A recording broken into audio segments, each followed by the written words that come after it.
हामीसँग यहाँ ट्रिगोनोमेट्रीको एउटा क्वेसन छ tan a plus 2 tan 2a plus 4 cot 4a।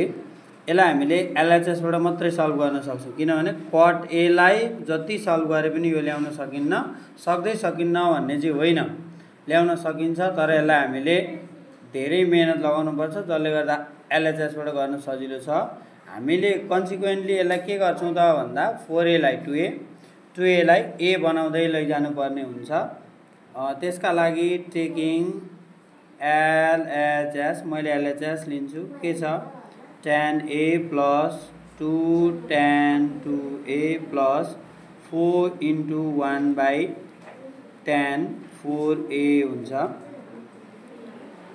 tan a plus 2 tan 2a plus 4 into 1 by tan 4a भनेको tan 2a को formula लाउनु पर्यो, तर रेसिप्रोकलमा लगाइदिनु पर्यो क्या।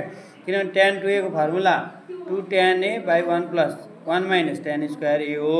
यहाँ चाहिँ 1 minus tan square a, 4a को 2a को a हुन्छ भने 4a को 2a हुन्छ by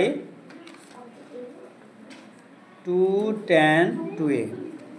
अब यो र यो त सेम एंगलमा आइसक्यो, जसले गर्दा हामीले के गर्नुपर्छ त भन्दा यहाँ एलसीएम लिने। 2 tan 2a एलसीएम लियो भने यसलाई मल्टिप्लाई गर्छ 4 tan square 2a plus 4 minus 4 ले यसलाई मल्टिप्लाई गर्छ 4 tan स्क्वायर 2a। यसलाई क्यान्सल गर्न सकिन्छ, tan a प्लस यो यहाँ हामीसँग 4 मात्रै रह्यो, 4 by 2 tan 2a रह्यो, 2 2 जा 4 माथि 2 रह्यो।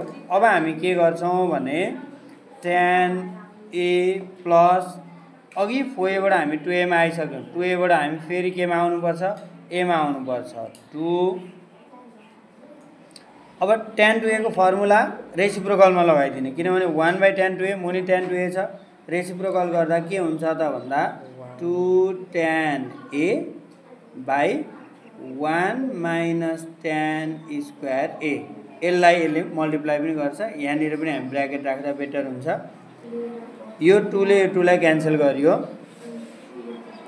tan a प्लस यो दुईटैको मुनि पाले पालो राख्दिने 1 by tan a, किनभने a नै a मा आइसकेको छ, minus tan square a by tan a, यो tan a नै भइहाल्यो, प्लस 1 by tan a भनेको cot a हो, minus tan square a by tan a भनेको एउटा tan ले अर्को tan लाई काट्छ, tan a मात्रै बच्छ। यो स्क्वायरले tan a लाई क्यान्सल गर्यो भने सम्झिँदा हुन्छ। tan a minus tan a भनेको क्यान्सल हुन्छ, काटिन्छ, equal to cot 2a which is equal to RHS proved। यसरी हामी यसलाई प्रुभ गर्न सकिन्छ।